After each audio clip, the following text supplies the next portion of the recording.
Assalamualaikum warahmatullahi wabarakatuh. Saya Salman Nurisa sebagai moderator kelompok 4 11 TKJ 2 yang akan menjelaskan materi tentang analisis kebutuhan bandwidth. Saya di sini bersama teman-teman saya, yaitu saya Pira Nurmayanti, saya Putri Rahayu,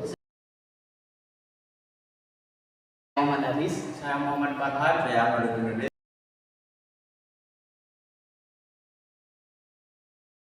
pengertian bandwidth. Bandwidth adalah suatu nilai konsumsi transfer data yang dihitung dalam bit per detik atau yang biasanya disebut dengan bit per second antara server dan klien dalam waktu tertentu.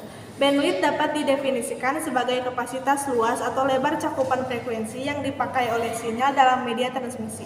Jadi dapat disimpulkan bandwidth yaitu kapasitas maksimum dari suatu jalur komunikasi yang dipakai untuk mentransfer data dalam hitungan detik. Fungsi bandwidth yaitu untuk menghitung transaksi data. bandwidth terbagi menjadi dua, yaitu A. Bandwidth digital adalah jumlah atau volume satu data dalam 1 per detik atau BPS yang dapat dikirimkan melalui sebuah saluran komunikasi tanpa adanya distorsi.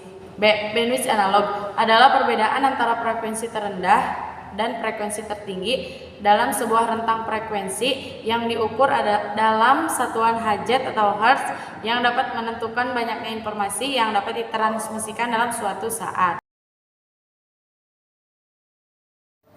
pengertian throughput.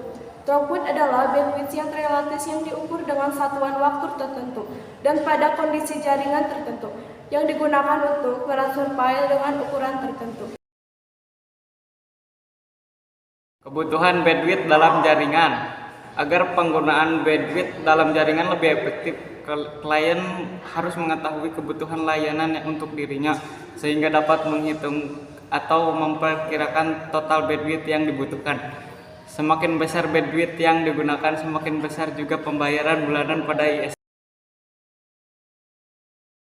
Peragaman bandwidth mengacu pada data rate yang didukung oleh koneksi jaringan yang terhubung ke jaringan.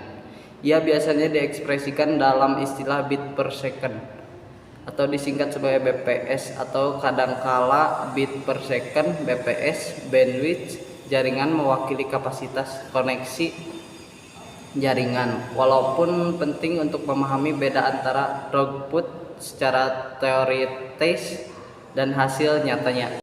Misalnya jaringan internet gigabit 1000 bits yang menggunakan kabel UTP secara teoritis mendukung 1000 megabit per second, tapi level ini tidak pernah bisa dicapai dalam prakteknya karena perangkat keras dan sistem perangkat lunak yang digunakan inilah yang menjadi tantangan dalam menghitung bandwidth. Setelah memastikan besar bandwidth jaringan, kita perlu menentukan berapa banyak bandwidth yang digunakan aplikasi. Gunakan network untuk mendeteksi angka BPS dari aplikasi yang dikirim melintasi jaringan. Untuk itu, kita perlu mengaktifkan kolom cumulative bits pada network analysis.